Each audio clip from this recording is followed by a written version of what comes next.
Henrietta, our daughter-in-law, loudly said that elderly folks like us, being of a different class, shouldn't come to the housewarming party. We were shocked by her audacity and couldn't find words to respond. I had kept silent for our eldest son Warren's sake.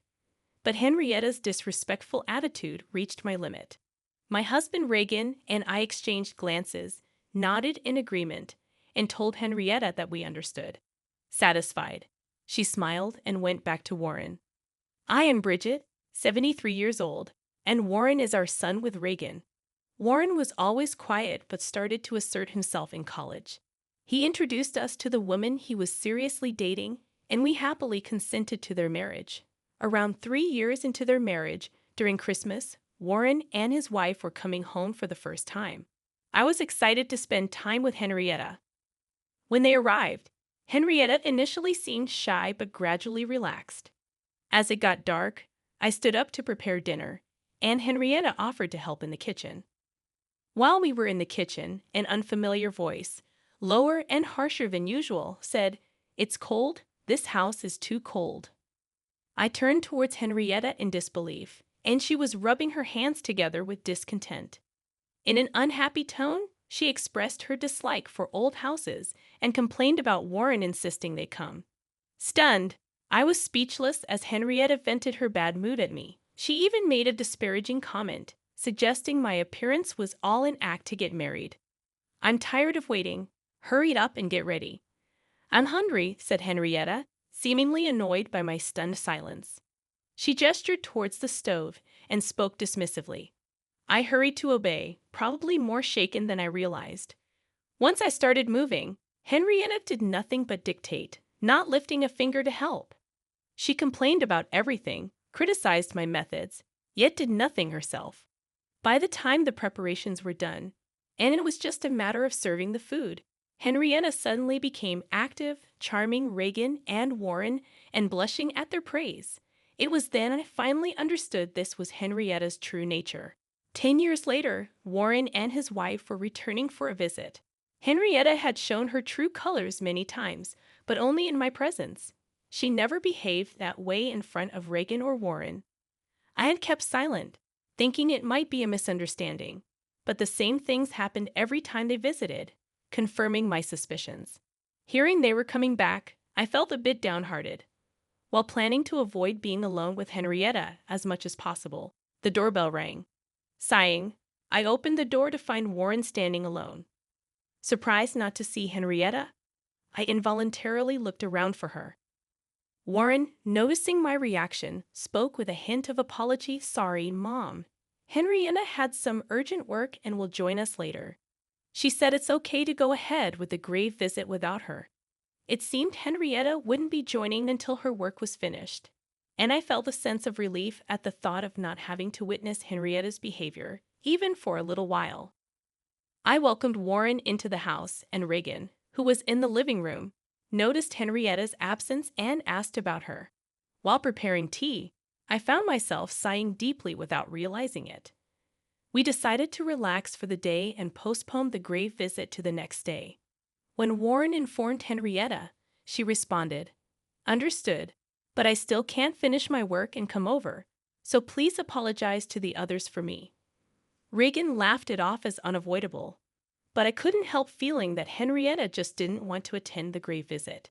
However, I couldn't voice such thoughts, so I just said not to worry about it, and we spent the day uneventfully. The next day, after finishing visiting the grave and relaxing at home, Henrietta called, saying, "Finally finished with work, so I'll be heading over tonight." The timing of her call right after the grave visit seemed a bit off to Reagan and Warren too, hastening my suspicion. That evening, just as we were about to have dinner, Henrietta arrived. She appeared a bit sweaty and out of breath, as if she had rushed. I frowned involuntarily, but Reagan and Warren were so pleased to see her that I decided not to say anything. Henrietta, having been freed from work, was told to take a shower first while dinner was being prepared. She replied somewhat apologetically. When she emerged from the bathroom at dinner time, she muttered upon seeing the food on the tray, "Sandwiches, that's it? After a hot day at the grave, I'm tired of eating this." I managed to avoid going to someone else's grave in this heat, and all I get is a simple meal. Henrietta tied up her hair and walked towards the living room. I felt angry but couldn't find the words to confront her. In the living room, she instantly started chatting happily with Regan, leaving me silently frustrated. Another 10 years passed, and Warren decided to move from his apartment to a house. After discussing it with Henrietta, they decided to pay as much down payment as possible themselves, but asked us for a little help with the shortfall. We couldn't refuse our dear Warren's request, so we immediately agreed and transferred the needed amount. Soon after, Warren informed us that their new house was built, and they planned the housewarming party with both families. I hadn't seen Henrietta's parents since the wedding, so I eagerly agreed to attend, considering everything that had happened. Warren was delighted with my response and immediately shared the news with Henrietta, who I imagined was on the other end of the phone. Thus, we were set to attend the housewarming party next month. A few days after this was decided, Henrietta unexpectedly visited alone. I was surprised by her unannounced visit and opened the door without realizing it was her. Looking up, I saw Henrietta with an unhappy expression, and I was taken aback. "I'll come in." Henrietta quickly checked for keys in the entrance and pushed past me to enter the house. Her arrogant behavior continued as she walked into the living room, probably because she noticed that Regan's keys weren't in the entrance. Indeed, Regan was out for his daily walk and wouldn't be back for a while. Taking advantage of this, Henrietta had barged into our home. Feeling trapped, I followed her into the living room, where she waited for me without sitting down. Before I could even close the door, Henrietta glared at me and said, "Bridget, you're planning to come to the housewarming party. It's a nuisance, so can you please not come?" Surprised, I responded, "What are you suddenly talking about? Regan wasn't there," so Henrietta, crossing her arms, started speaking in a high-handed manner. "You're planning to tattle to my parents about me, aren't you?" Henrietta glared at me with evident disgust, clearly not wanting her parents to know about her behavior. She must have specifically chosen a time when Warren was working, and she had a day off, knowing about Regan's routine walk, and had timed her visit accordingly. Henrietta was cunning indeed. Calmly, I replied, "I had no such intention, but now that you mention it, it might not be a bad idea." Henrietta frowned in annoyance, saying, "It's no joke. I married Warren because he's good-looking and earns decently. I don't want to deal with annoying relatives revealing." Henrietta's expression froze when she realized I had caught on to the true reason for marrying Warren. As I worried about her strange behavior, the living room door opened behind me. Turning around, I saw Regan, who looked surprised as he gazed at Henrietta, realizing that her conversation with me had been overheard. Henrietta clicked her tongue but decided to brazen it out, telling us the real reason. "Elderly folks like you, being of a different class, shouldn't come to the housewarming party." We were astounded by her audacity, at a loss for words. I reached my limit with Henrietta, daring to say such things even in Warren's absence. I had kept silent for Warren's sake until now, but I could no longer overlook such behavior. My husband Regan seemed to share my sentiment. At her utterly disrespectful attitude, we exchanged glances, nodded in agreement, and said to Henrietta, "Understood." Satisfied, she smiled and went back to Warren. Left behind, we felt suddenly very tired and sat down on the sofa. On the day of the housewarming party, we didn't go to Warren and his wife's home. We hadn't told Warren anything about the incident with Henrietta. Naturally, he must have thought we were coming. By now, Warren and his wife might be panicking. Sipping coffee with Regan at a cafe, I pondered this. Then Regan's mobile phone rang. He got up, answered the call, and stepped out of the cafe. I quickly paid the bill and followed him out, getting into the car. Regan switched the phone to speaker mode so I could hear Warren's voice too. "Dad, something strange is happening. All my relatives have suddenly got other plans, and you and Mom haven't arrived yet. Even Henrietta's relatives are canceling one after another. What's going on?" Feeling guilty about Warren's anxious tone but deciding to play dumb, we exchanged glances. Who knows what Henrietta's saying? Reagan asked, sounding casual. His acting was so natural that it surprised me. Noticing my reaction, Regan winked and gestured to keep it a secret. I had to stifle a laugh, covering my mouth.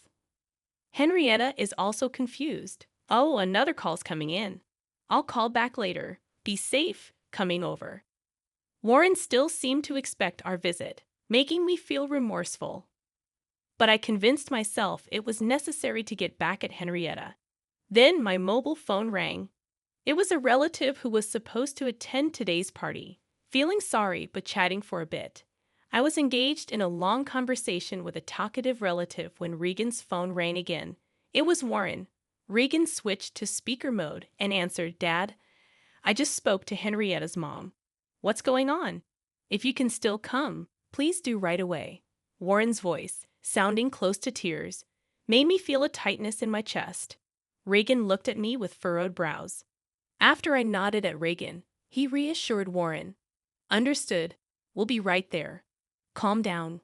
With that, Warren, sounding relieved, hung up. We who were at a cafe near Warren's new home drove towards his place.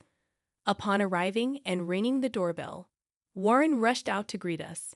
Behind him, Henrietta glared at us with furious eyes. Once inside, Warren ushered us to the living room, waiting for us to sit on the sofa. Eagerly, he asked, "I didn't expect you to arrive so soon. Where were you? What's going on?" All our relatives are angry. Henrietta's relatives are apologizing, and I have no idea what's happening. Calm down, Warren. First of all, congratulations on your new home. I'll explain everything now, I said to calm him down. I turned to Henrietta, who was silently sitting. You know why we're the only ones here, don't you, Henrietta? What do you mean? Henrietta feigned ignorance, prompting me to sigh lightly before starting. It seems you don't want us here, but given the current situation, your worries are gone, aren't they? Didn't want us here. What does that mean? Warren sounded confused. I smiled slightly and continued. Both your relatives and ours know everything now. Unfortunately, your plans have failed. You've already been reprimanded by your relatives, haven't you? A low growl unmistakably from Henrietta was heard. Ignoring this, I continued, looking straight at Henrietta. Given Warren's reaction now, you've been pretending to be good ever since you were dating him. Now that your true nature is exposed, why don't you just accept it? I didn't invite you. Her voice, now much quieter than before, made Warren lean in closer to hear her. She repeated, I didn't invite you. I told you not to come. Why did you come anyway and spread lies among the relatives, framing me? Is that fun for you? Taken aback by her intensity, Warren recoiled. I sighed at Henrietta, still insisting she was the victim. Mobile phones are so handy, aren't they, Henrietta? I nodded at Reagan. He took out his phone, operated it, and then looked at Warren. I just wanted to marry Warren because he's good-looking and earns decently. I don't want to deal with troublesome relatives.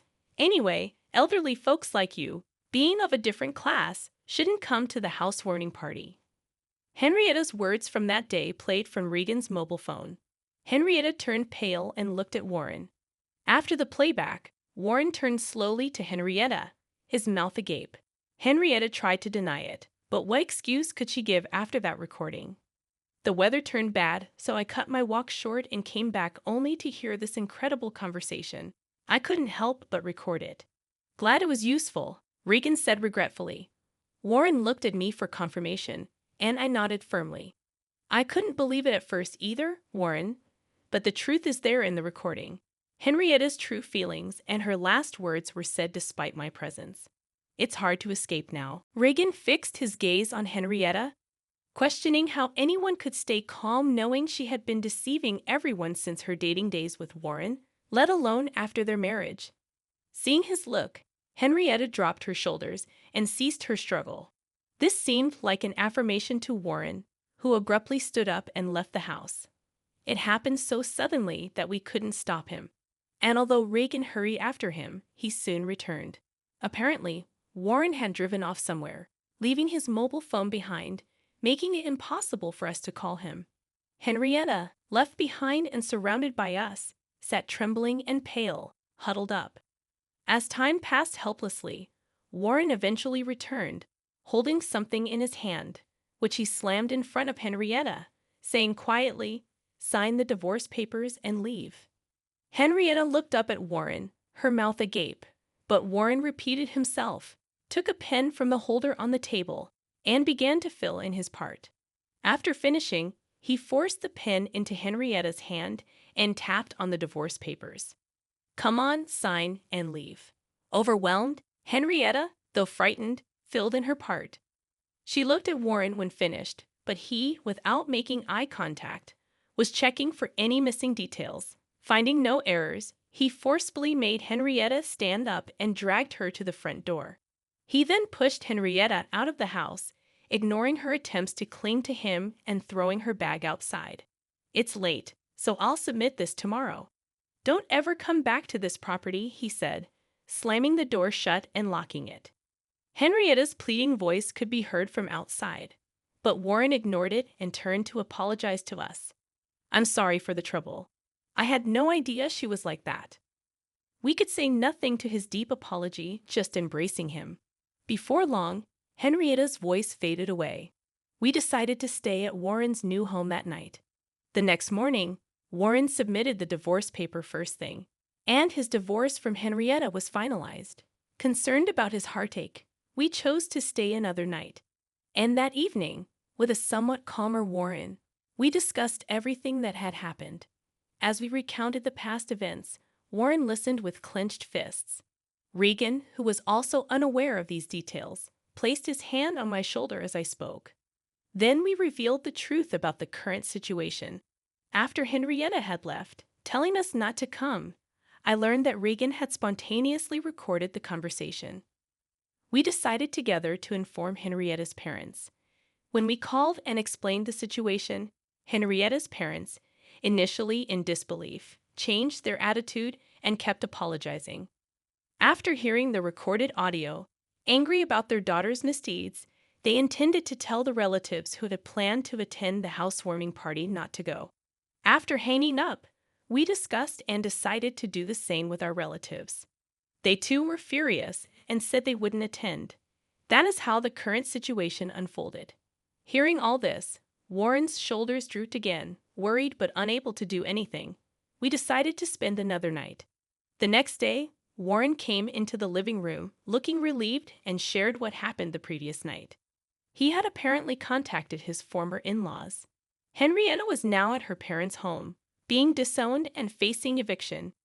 They also planned to bring alimony, which would be imposed on Henrietta as her debt.